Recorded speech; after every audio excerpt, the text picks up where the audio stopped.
Muito bem, queridos. Eu quero começar fazendo uma pergunta para vocês. Vocês já foram traídos em algum momento da vida? Vocês já se sentiram traídos? Vocês já traíram alguém? Essa é uma pergunta importante para nós, porque a expressão traição, ela certamente, só ao ouvi-la, ela já desperta em nós um sentimento de tristeza, de angústia, de sofrimento e de dor. Nós não gostamos dessa expressão e nem devemos gostar dela. Ela não deveria fazer parte da nossa vida. Nós temos trabalhado nos cultos anteriores a temática quando o amor é maior. E hoje queremos trabalhar justamente quando o amor é maior que a traição. E queridos, é importante refletirmos sobre essa expressão, aquilo que ela causa nas nossas vidas, quando nós sofremos a traição de alguém ou quando nós traímos alguém. E eu quero, no primeiro momento, trazer o seu significado a partir do dicionário. Traição significa a ação de trair alguém, perda completa da lealdade que resulta de uma ação traiçoeira.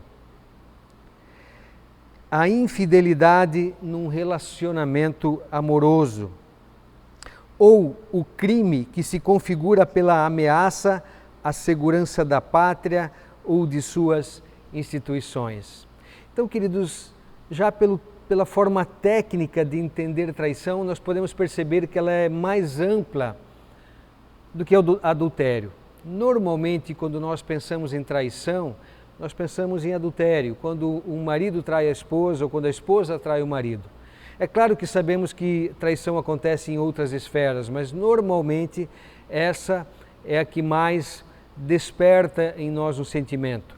Mas é importante, queridos, que entendamos que traição está ligada a muitas situações na vida.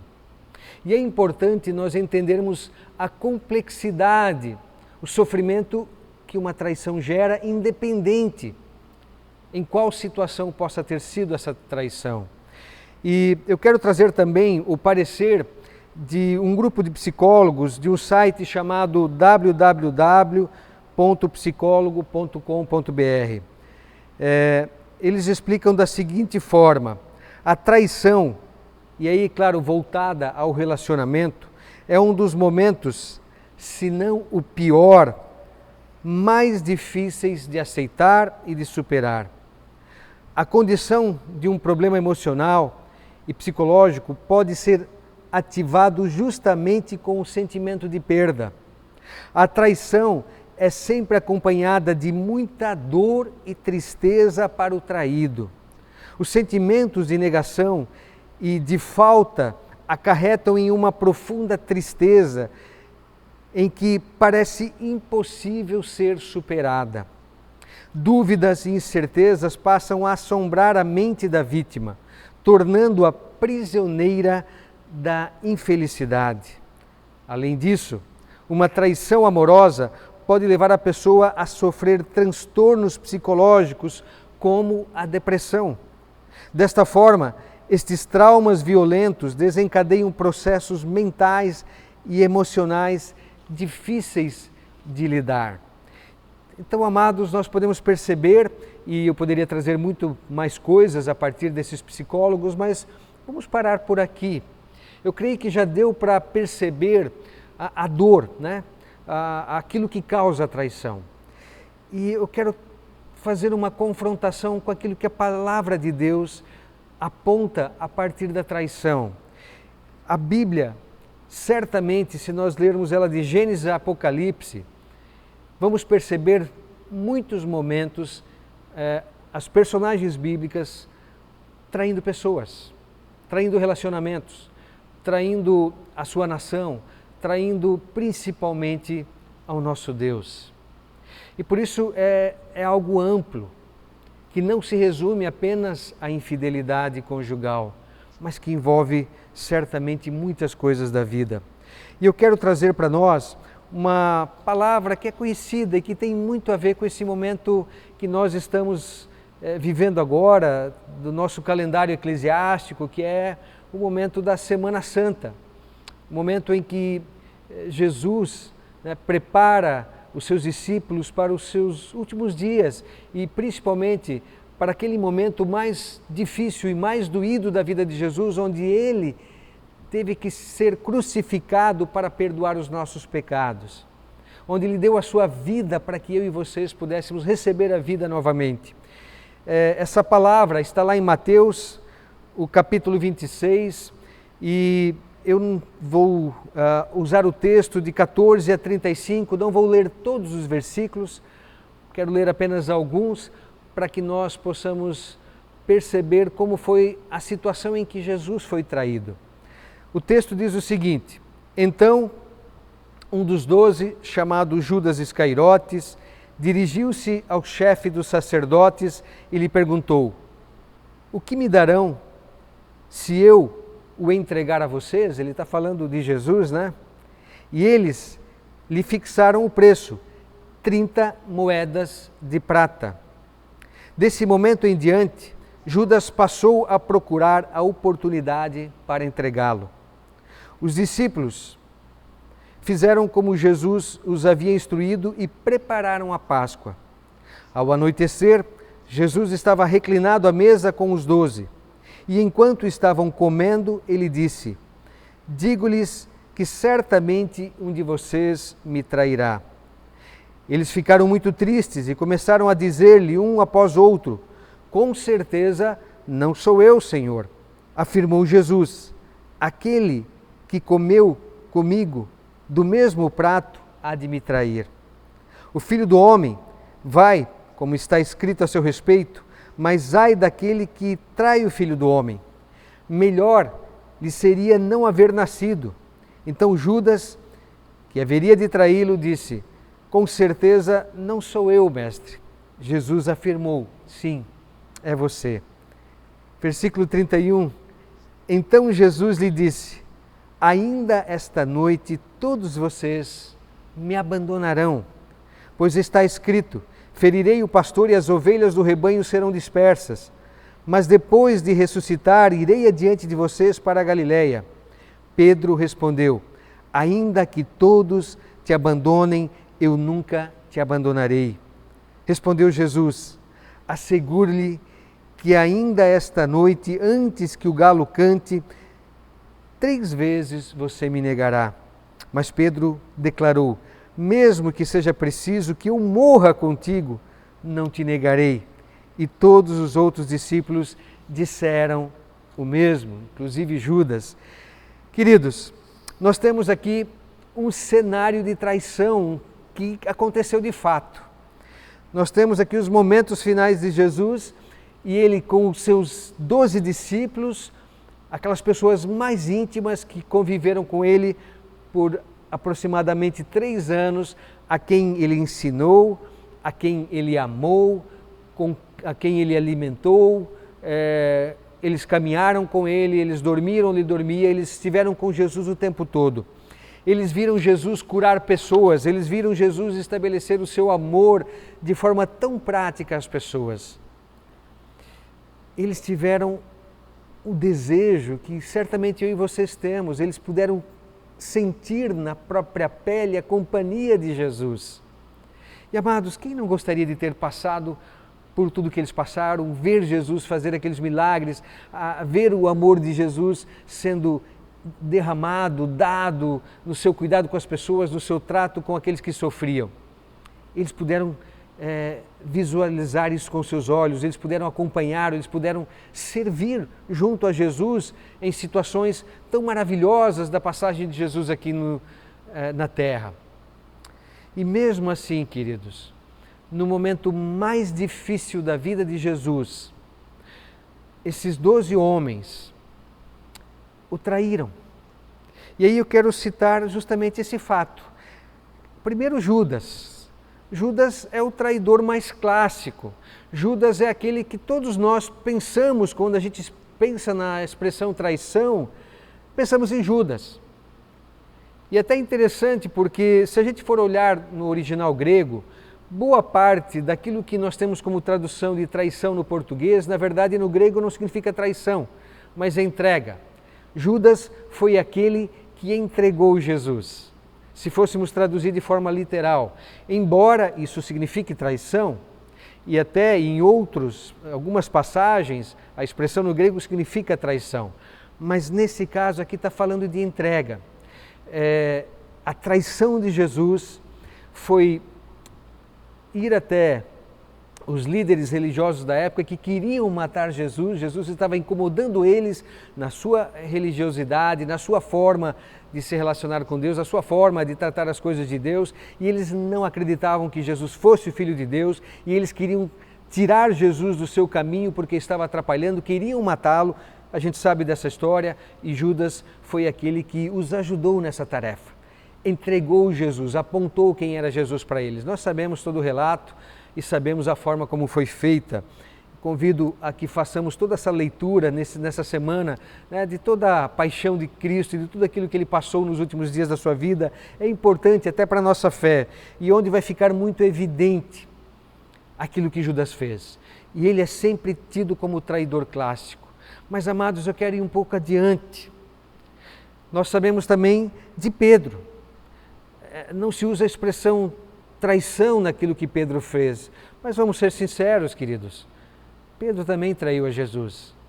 Pedro também, com a sua negação, né? Ele havia dito, nós lemos, acabamos de ler, Pedro disse que estava disposto a morrer por Jesus, a dar a sua vida por Jesus. E de repente, quando Jesus estava sendo julgado, ele lá acompanhando de longe, as pessoas o confrontaram pelo fato de ter andado com Jesus, e se ele tivesse realmente cumprido a sua palavra, ele teria dito sim, eu amo esse homem porque ele fez tudo por nós, porque ele é Deus, porque ele é o Salvador. Estou aqui, façam comigo o que vocês estão fazendo com ele, se precisar eu dou a minha vida por ele. Foi o que ele havia dito que iria fazer, mas não fez. Ele fez totalmente o contrário, ele negou, ele disse nem o conheço, 3 vezes antes que o galo cantasse. Então, querido, certamente nós já certamente não nos comparamos nunca com Judas. Talvez alguns de nós mais sinceros até poderíamos dizer, olha, quem sabe eu teria feito como Pedro. E aí, queridos, a gente pode ver que, assim como Pedro, os outros discípulos também negaram a Jesus. Eles também traíram a Jesus. Porque mesmo que eles não tenham dito isso com palavras, mas o fato de terem fugido quando Jesus foi preso, quando Jesus foi pego, já deixa claro que eles também estavam negando, que eles também estavam traindo o seu mestre, que eles não estavam dispostos a lutar por seu mestre, que eles não estavam dispostos a dar a vida pelo seu mestre. Então isso também é traição. Eles negaram, eles saíram cada um para o seu canto, eles não quiseram saber da situação adiante, eles não tiveram nem a coragem de presenciar. Pedro, pelo menos, foi um pouco corajoso, embora depois a sua coragem o traiu. Mas todos os outros discípulos traíram. Por isso que no versículo 31 diz, então Jesus lhes disse, ainda esta noite todos vocês me abandonarão. E amados, é muito fácil para nós olharmos isso à distância, lermos esses relatos e pensar que conosco seria diferente. Eu quero dizer que comigo não seria. Eu não sei qual dos 3 eu poderia ser comparado, eu espero que não como Judas, né? Porque Judas, a sua mente ficou de tal forma que ele não conseguiu vivenciar depois o perdão. Ele ficou tão abatido quando percebeu o que tinha feito que ele se suicidou, tirou a sua própria vida, quando ele percebeu que tinha vendido o Salvador por tão pouco, 30 moedas de prata. Era um valor irrisório, insignificante para quem Jesus era e para qualquer pessoa. Ele vendeu por muito pouco. O materialismo de Judas falou mais alto, ele tinha os seus olhos apenas nas coisas materiais, ele não prestou atenção em quem Jesus era, mesmo estando ao seu lado. Os outros discípulos não fizeram o mesmo, queridos, mas traíram. E amados, talvez eu teria sido um Pedro, talvez eu teria sido um dos outros, mas teria feito a mesma coisa. E a pergunta para mim e para ti, será que nós hoje, a partir da fé, também não temos traído Jesus? Será que, diante das situações em que nós somos colocados, nos nossos relacionamentos com pessoas, pelo fato de sermos cristãos, diante de certas atitudes, também não assumimos uma postura de traição? Eu quero falar de algo simples, que seja uma mentira que contamos para alguém. Já estamos traindo a nossa fé, porque a palavra diz que trair é pecado. Então, qualquer coisa. E aí, queridos, nós precisamos entender o significado de certas atitudes nossas, de certas coisas que fazemos. Uma mãe que mente para um filho, ou um pai que mente para o seu filho, já está traindo. Um filho ou uma filha que mentem para os seus pais, já estão traindo. Porque quando nós mentimos para alguém, nós estamos traindo a confiança dessa pessoa. E às vezes, uma traição, por mais simples que pareça, ela pode gerar consequências terríveis. Como pastor, já acompanhei casos onde, às vezes, até na boa intenção, de pais e mães não serem verdadeiros com seus filhos. E quando os filhos descobriram que os pais não tinham sido verdadeiros, se sentiram traídos. E isso gerou um sentimento de desconfiança que acabou ou acaba atrapalhando os outros relacionamentos. Porque eu estou usando esse fato porque pai e mãe são pessoas que nós confiamos inteiramente. E se um deles trai a nossa confiança, isso nos deixa temerosos, medrosos. Porque a gente pensa, puxa, se nem meu pai e minha mãe eu posso confiar, em quem eu vou confiar? Vocês percebem que traição é algo extremamente difícil? E aí, queridos, eu quero ir um pouco adiante e falar do perdão. Porque traição é algo que nós fazemos com muita facilidade, seja qual for. Mas a traição precisa de cura, precisa de restauração. Precisamos ser novamente restabelecidos no nosso sentimento e até com quem nós sofremos a traição ou a quem nós traímos. Os psicólogos dizem o seguinte: é importante pensar que o perdão não deve ser confundido com ficar indiferente ao que aconteceu ou ainda aceitar a pessoa de volta. O perdão deve ser encarado como se libertar da mágoa para ter uma vida leve e plena. Com o perdão você pode verdadeiramente seguir em frente com essa pessoa ou sem ela. Queridos, é claro que existem certas situações em que a gente não vai conseguir mais restabelecer com pessoas humanas um contato íntimo quando se sentiu traído. Talvez aconteça, talvez algo para ser trabalhado a vida toda. Agora, o fato de não conseguir restabelecer o relacionamento não significa que não deva ser perdoado. O que os psicólogos estão dizendo é que o perdão precisa acontecer. E é interessante, né, que a ciência humana, que estuda pessoas, psicologia, ela percebeu que o perdão é necessário à vida. Nós somos libertos a partir do momento em que perdoamos alguém que nos traiu, alguém que nos feriu, alguém que nos machucou. E amados, tudo aquilo que nós, seres humanos, descobrimos que é importante para a vida, Deus já sabia, porque Ele criou cada um de nós. E aí nós temos que aprender com Jesus, temos que aprender que Jesus, Ele veio com o propósito de perdoar aqueles que o traíram e o traem. E aí eu me coloco junto como aqueles que traem Jesus, quando eu faço um ato que não tem a ver com a vontade dele. Eu traio Jesus quando eu fujo daquilo que é a sua palavra. Enfim, queridos, todo pecado é contra Deus e todo pecado é uma traição a Deus. E todo pecado gera consequência na nossa vida e na vida daqueles que estão ao nosso redor. E mesmo sendo perfeito, Deus nos amou de tal forma que Ele veio, né? Jesus veio ao mundo com o propósito de perdoar as nossas traições. Ele mostra que o amor é maior que a traição, que o amor é aquele que traz cura a qualquer tipo de traição, que o amor é aquele que pode fazer com que haja libertação em nosso coração, que haja restauração na nossa vida, que haja restauração nos nossos relacionamentos. Se Deus, que é todo-poderoso, faz dessa forma, resolvendo perdoar aqueles que creem no seu nome. Ele veio para todos, mas nem todos aceitam. Judas não aceitou o perdão, não viveu para o perdão. Ele fechou a sua mente para Deus. Não podemos julgá-lo, entre ele e Deus, mas na sua atitude dá a impressão de que ele fechou o seu coração para Deus. Pedro, ele sofreu, chorou quando percebeu o que tinha feito.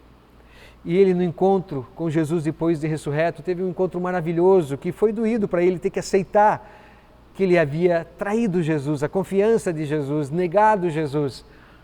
Mas ele foi curado e restaurado porque compreendeu o perdão, assim como os outros discípulos. E amados, se Deus faz isso conosco é porque é bom, porque Deus faz o que é bom, porque Deus é bom. E porque aquilo que Deus faz é o que nós devemos aprender a fazer nos nossos relacionamentos com Ele e com o próximo.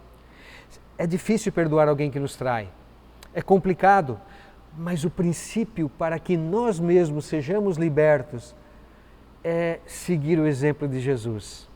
Se Ele nos amou ao ponto de nos perdoar, Ele nos convida para que eu e vocês possamos amar o próximo e também dar o perdão, o mesmo perdão que recebemos dele, darmos àqueles que nos traíram. Para que assim, dessa forma, o amor, que é maior do que tudo, traga a nós paz, alegria e principalmente liberdade, cura. Deus quer que nós vivamos como pessoas curadas, pessoas que vivem em paz, pessoas que não carregam o peso de não ter perdoado. E é por isso, amados, que a traição, por mais pesada que seja, não há nada que Deus não possa curar em nossa vida, não há nada que Ele não possa restabelecer. Eu preciso olhar para Ele, experimentar o que Ele fez por mim e pedir que o ajude a perdoar aquele que traiu a minha confiança. E ajude para que eu busque perdão daqueles a quem eu traí a confiança. E com a ajuda deles, certamente, todos nós podemos trabalhar essas situações. Por isso a palavra de hoje, queridos, é para que eu e vocês compreendamos que nós também traímos a Deus e compreendamos que fomos perdoados e que o amor de Deus trouxe perdão, reconciliação e vida nova em Cristo. E por isso não há por que também não perdoarmos. Que assim seja na minha e na tua vida. Que Deus nos ajude para perdoarmos, amarmos e sermos instrumento de cura na vida daqueles que um dia nos traíram ou daqueles a quem traímos. Em nome de Cristo. Amém.